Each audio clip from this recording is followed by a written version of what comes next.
June 12, 1943. The heat rising off the scrubland of Robertson County, Texas, is enough to blister skin.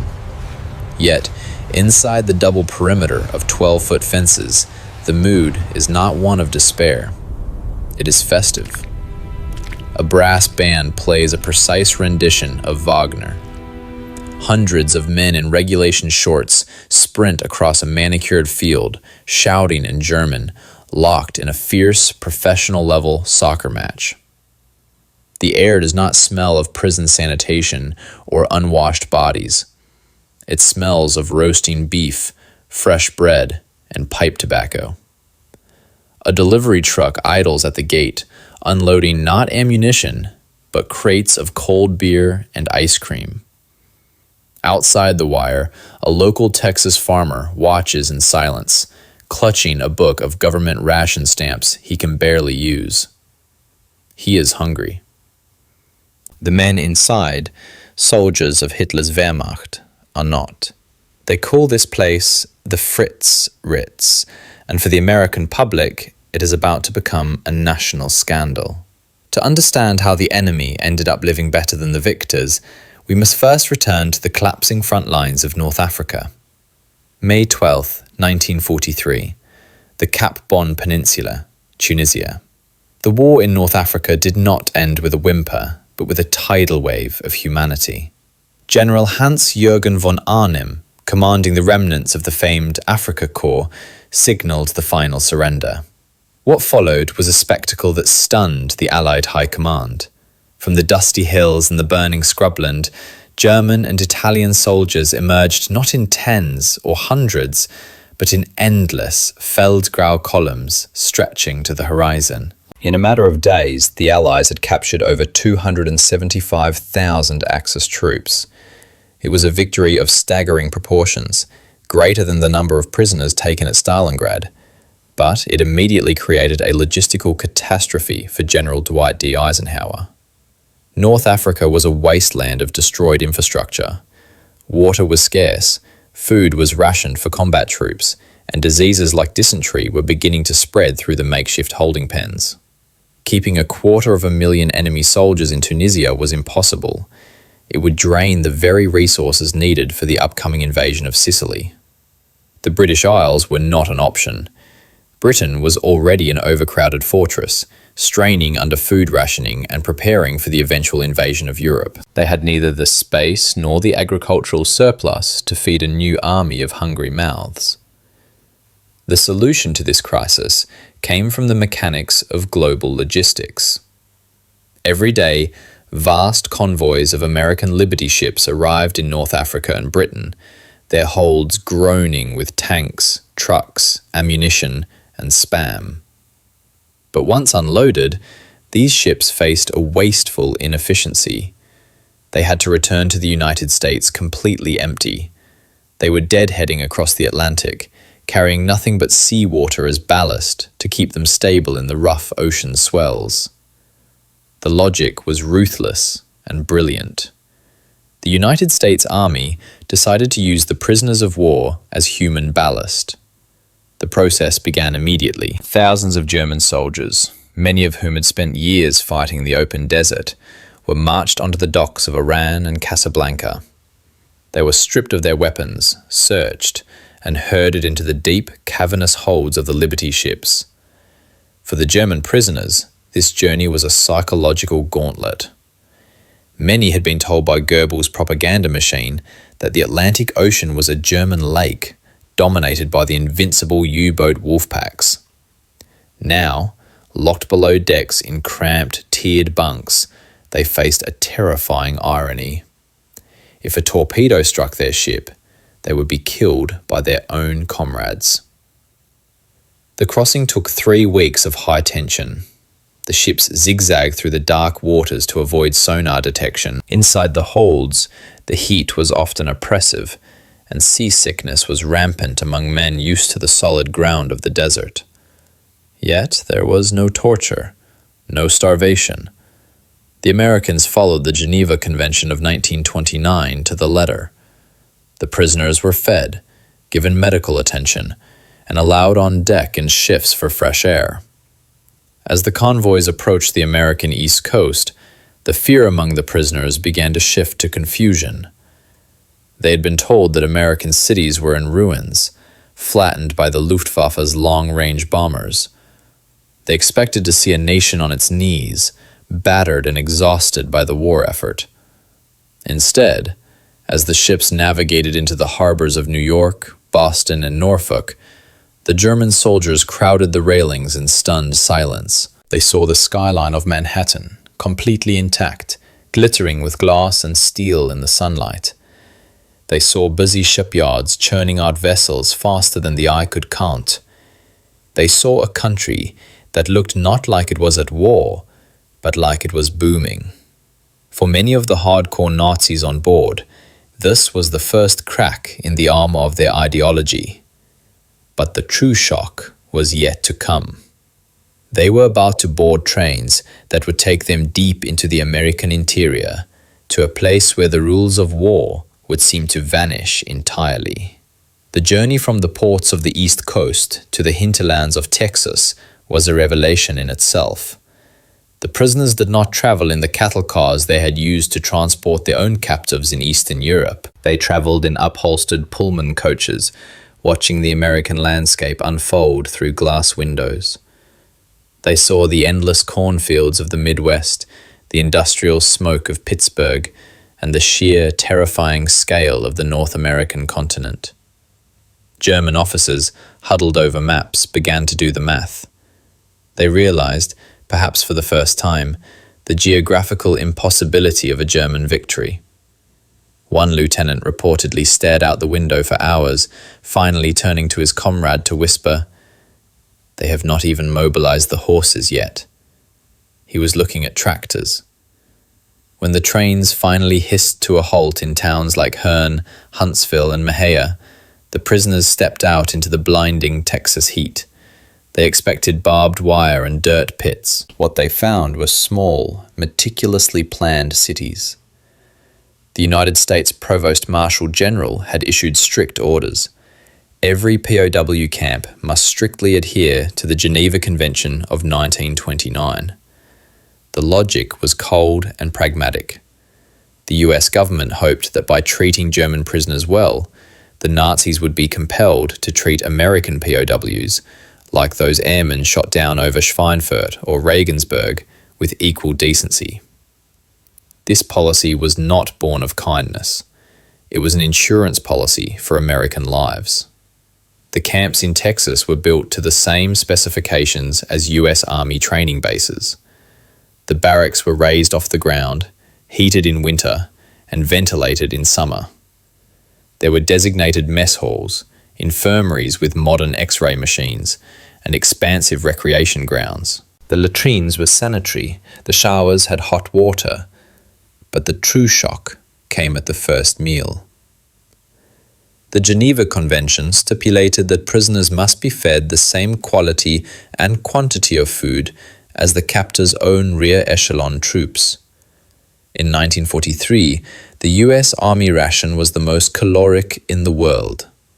German soldiers, men who had subsisted on sawdust bread and watery soup in the Tunisian desert, stared down at metal trays heaped with pork chops, mashed potatoes, green beans, and white bread. There was coffee, real coffee, not the roasted acorn substitute they had drunk for years. There was butter, there was sugar.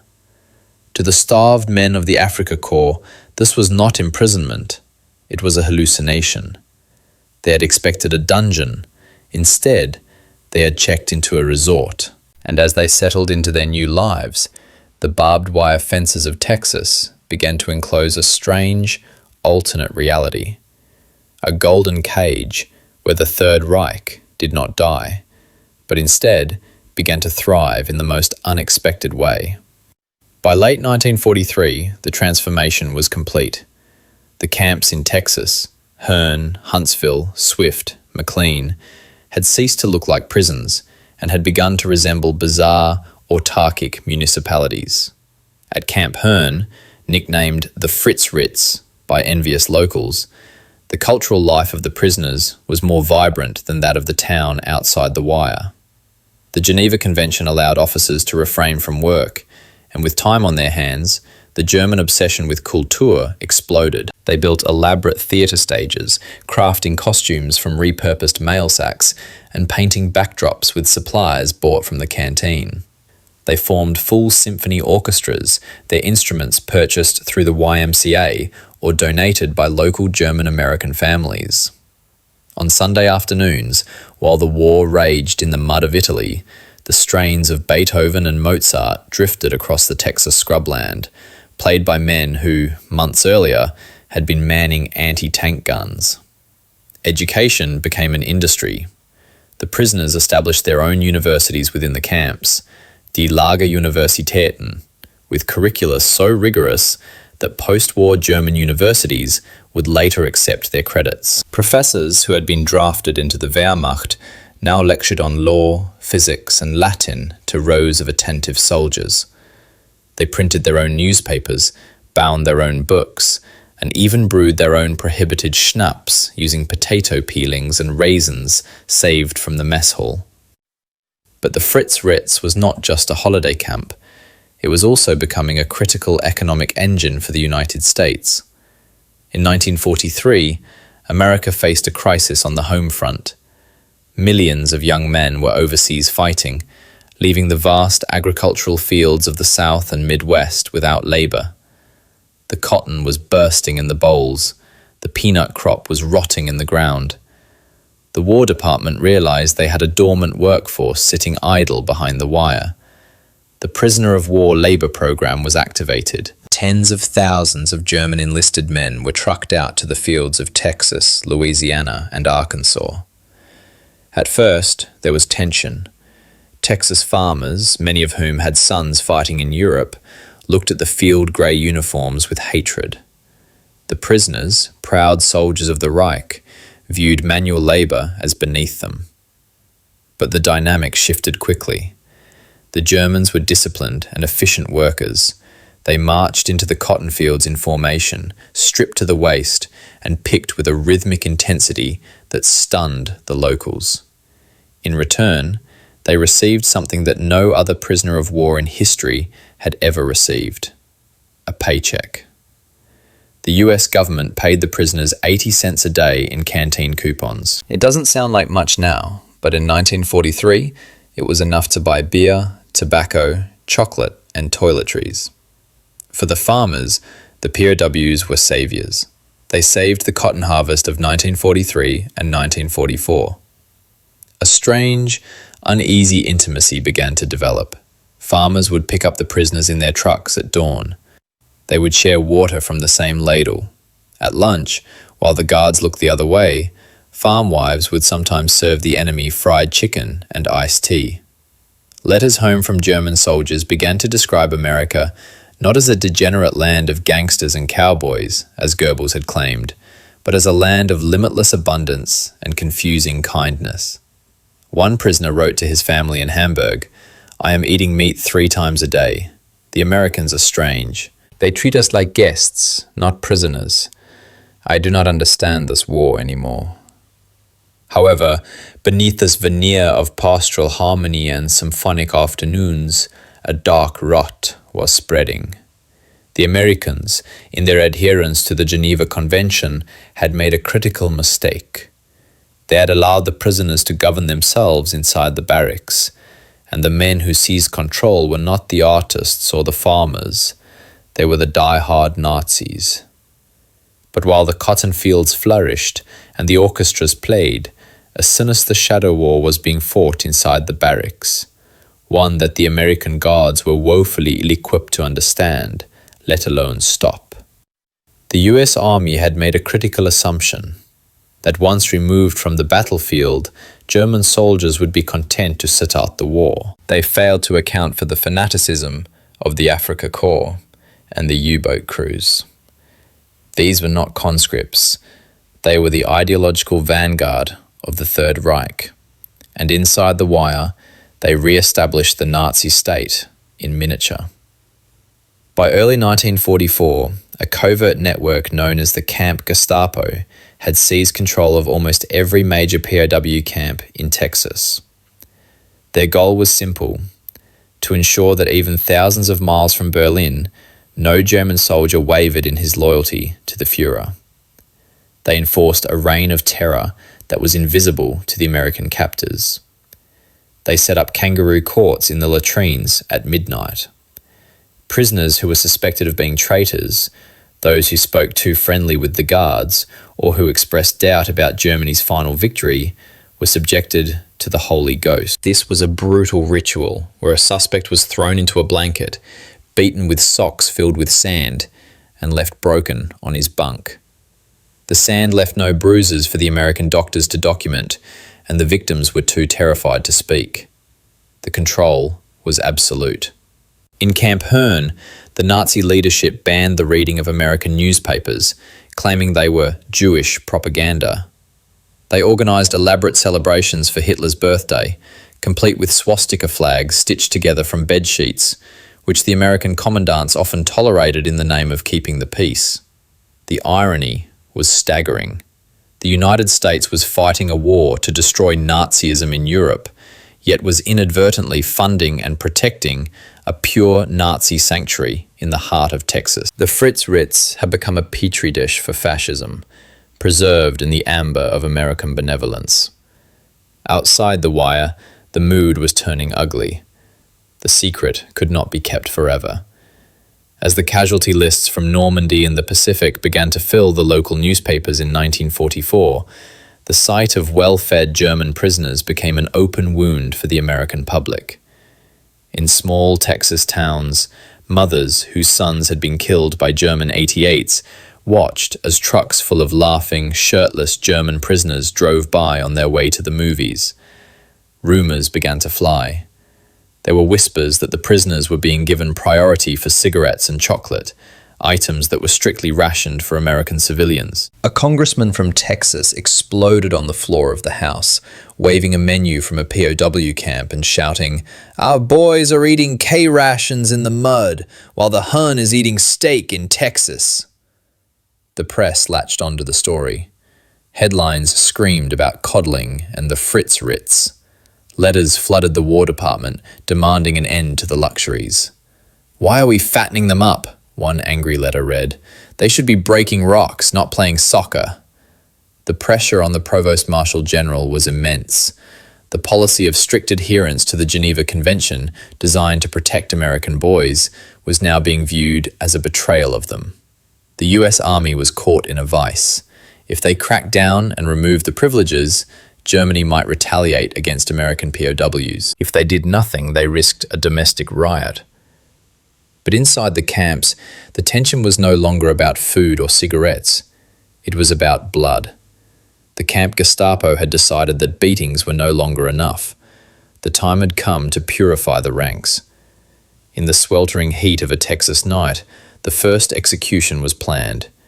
It would be the spark that finally forced the Americans to tear down the facade of the Fritz Ritz and confront the enemy they had welcomed into their home. The boiling point arrived not on the battlefields of Europe, but in the dark, overheated barracks of Camp Herne on the night of December 17, 1943. Corporal Hugo Krauss was a German prisoner who had committed the ultimate sin in the eyes of the Camp Gestapo. He was an intellectual, a man who spoke fluent English, and had made the mistake of openly questioning the wisdom of the Führer. Worse, he had been serving as an interpreter for the American camp commandant, bridging the gap between the captors and the captives. To the hardcore Nazis who controlled Compound 3, Krauss was a traitor.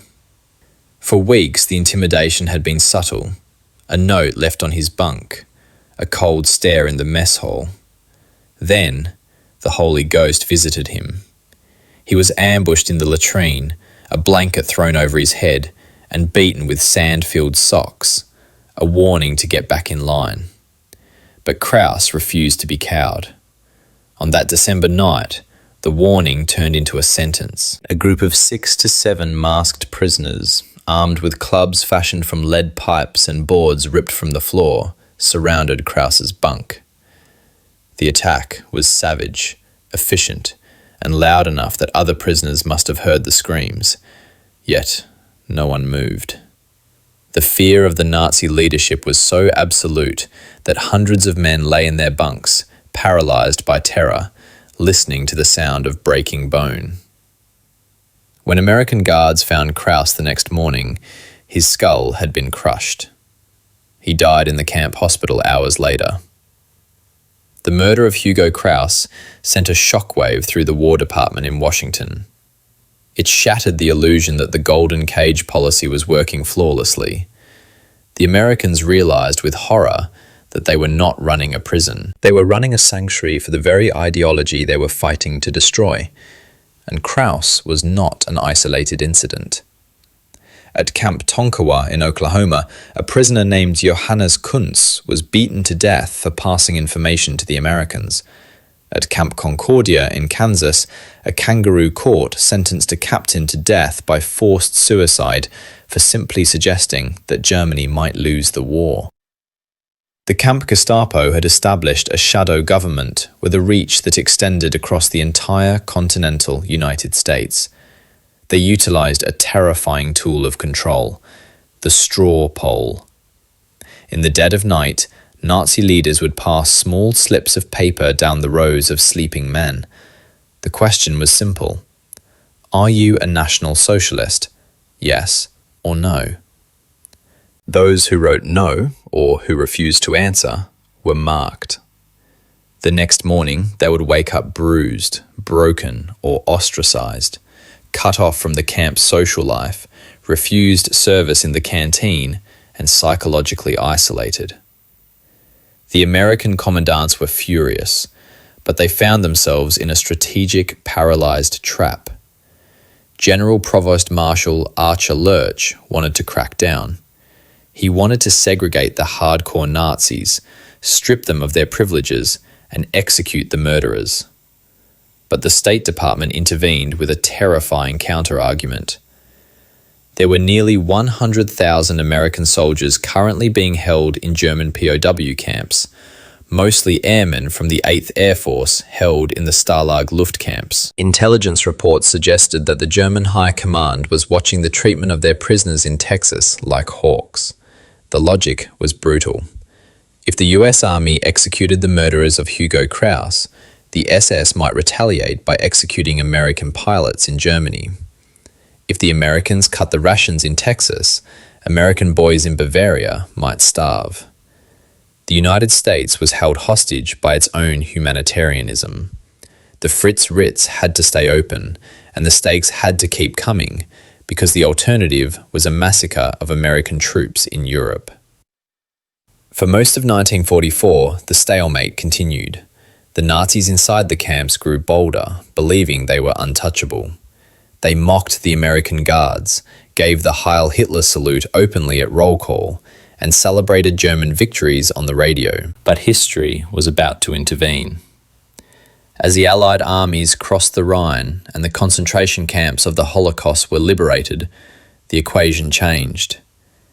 The American public's patience snapped, and the US Army finally decided that the time for coddling was over. The velvet glove was about to be removed, revealing the iron fist beneath. The stalemate that had paralyzed the American command for 2 years finally broke in the spring of 1945. It did not break because of a policy change in Washington, but because of the collapsing front lines in Europe. As Allied troops overran Germany, capturing the Stalag camps where American prisoners were held, the strategic fear of retaliation evaporated. The hostage crisis was over. The United States no longer needed to treat the SS diehards in Texas with kid gloves to save American lives in Bavaria. Almost overnight, the Fritz Ritz was shut down. The change was physical and brutal. The caloric intake for German prisoners was slashed.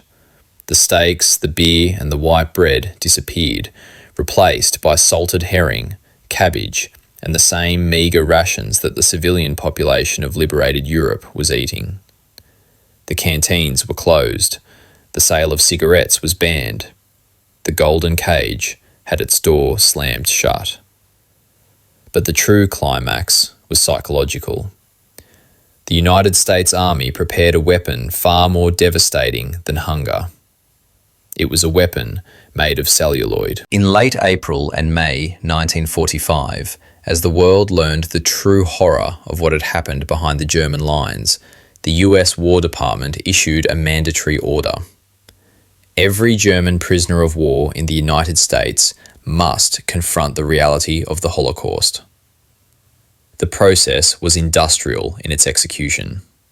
At Camp Hearn, Camp Swift, and Camp Mahia, the prisoners were marched in formation to the camp theatres and mess halls. The mood was sullen. Many believed this was just another piece of American propaganda, perhaps a film about the gangster Roosevelt. They filed into the darkened rooms. The doors were locked. Military police with nightsticks lined the walls, facing the audience, watching for any sign of disruption. The projectionists threaded the reels. The lights went down and the screen flickered to life. What played was not propaganda, it was raw, unedited footage shot by the US Signal Corps and British cameramen at Buchenwald, Dachau and Bergen-Belsen just days after liberation. For the first few minutes, there was muttering in the dark. The German soldiers saw the piles of emaciated corpses being bulldozed into mass graves. They saw the skeletal survivors staring into the camera with hollow eyes. They saw the lampshades made of human skin and the ovens still filled with ash. At first, the denial was palpable. "It's a trick," some whispered. "These are wax figures, Hollywood special effects." The indoctrination of the past decade was a thick armor. They simply could not believe that their glorious fatherland, the nation of Goethe and Beethoven, could produce such industrial slaughter. But as the film rolled on, the sheer overwhelming volume of the evidence began to crush their denial. The camera lingered on the faces of the SS guards, men wearing the same uniforms as the prisoners watching, being forced to load the bodies onto trucks. The silence in the halls became suffocating. The Camp Gestapo leaders, who had ruled the barracks with terror for 2 years, sat frozen. There was no counter-argument to a bulldozer pushing thousands of human bodies into a pit. In Camp Hearn, the reaction was visceral. Men began to weep openly. Others vomited on the floor. Some fainted. When the lights came back up, the arrogance that had defined the Afrika Korps was gone. The men did not march out in formation. They shuffled out, heads down, avoiding eye contact with the American guards and with each other. That night, a strange phenomenon occurred across the Texas camps. Under the cover of darkness, thousands of German soldiers took their medals, the iron crosses they had polished every day, the decorations they had worn with pride, and buried them in the dirt under the barracks. Others took their uniforms, stripped off the Nazi insignias, and burned them in the potbelly stoves. The spell of the Fritz Ritz was broken. They realized that while they had been eating ice cream and playing soccer in Texas, their government had been committing the greatest crime in human history. The Golden Cage was no longer a sanctuary. It was a hall of mirrors, where they were finally forced to see their own reflections. The war was over. The Third Reich was dead. And for the 370,000 German prisoners in America, the party was finished. Now they faced a terrifying uncertainty. What would happen to them now that the world knew what they had done? May 8, 1945, VE Day. The surrender of Nazi Germany triggered the immediate dismantling of the Fritz Ritz, but for the prisoners in Texas, the end of the war did not mean a return to freedom. It meant the beginning of a harsh atonement. The United States government, under pressure from its European allies, agreed to a massive transfer of human capital. France and Britain, their nations shattered by 6 years of total war, demanded labour reparations. They argued that since German armies had destroyed their infrastructure, German hands should rebuild it.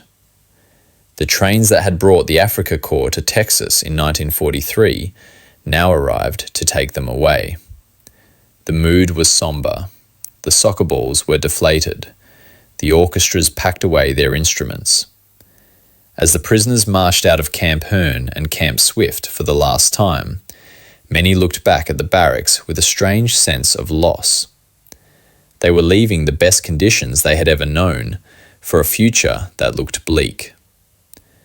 The journey back across the Atlantic was grim. The Liberty ships were no longer fearful of U-boats, but they were crowded and somber.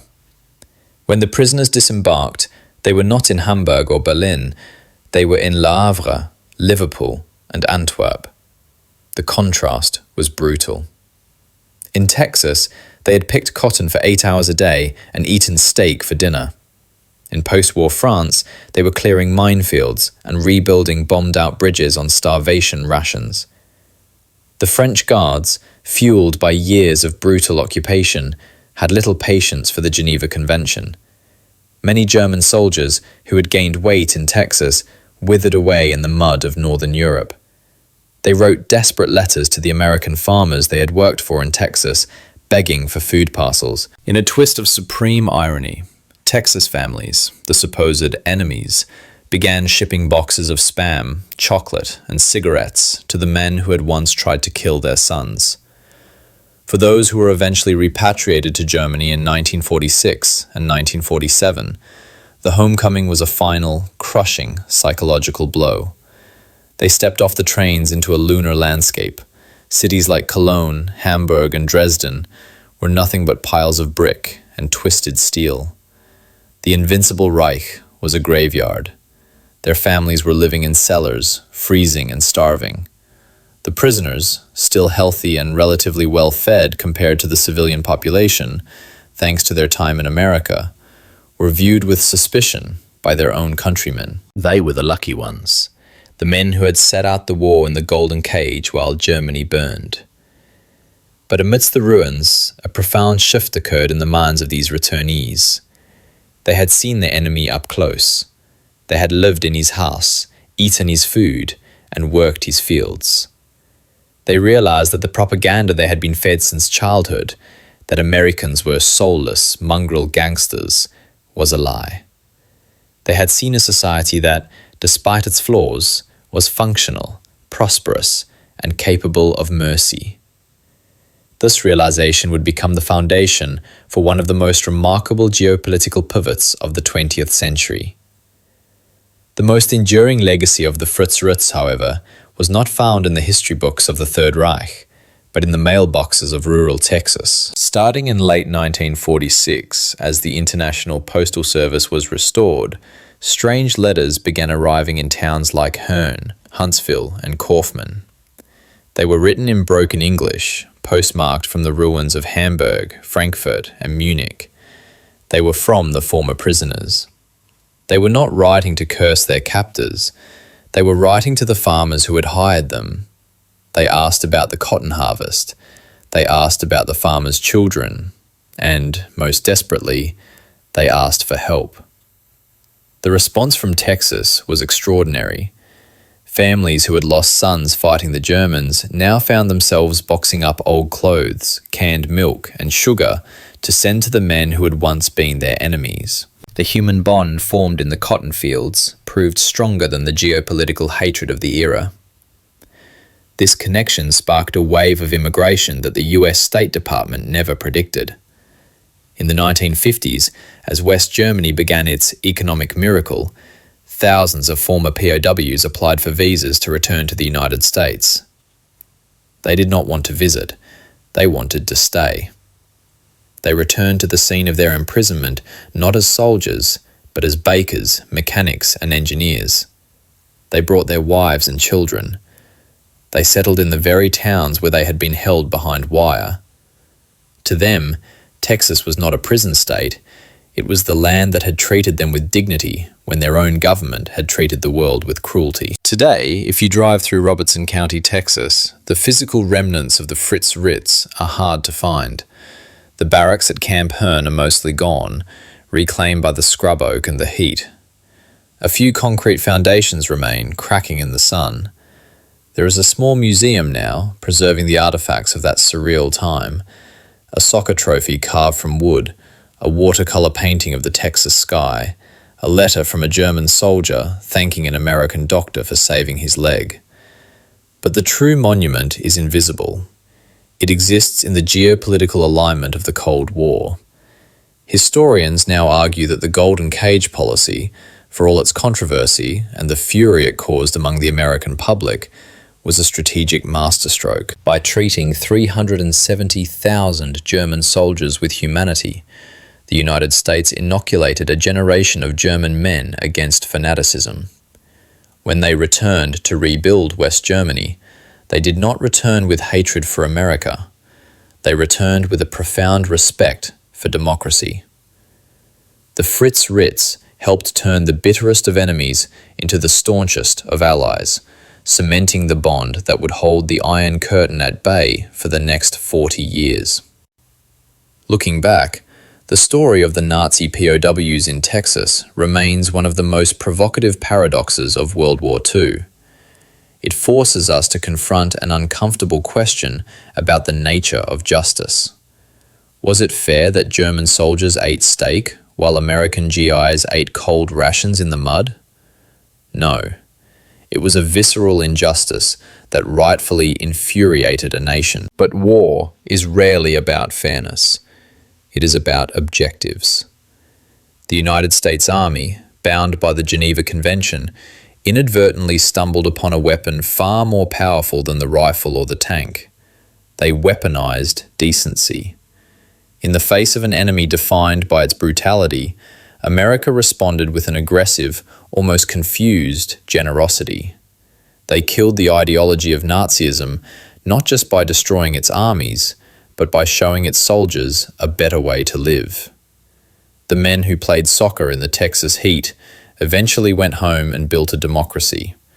In the end, the Fritz Ritz was not a mistake. It was a victory.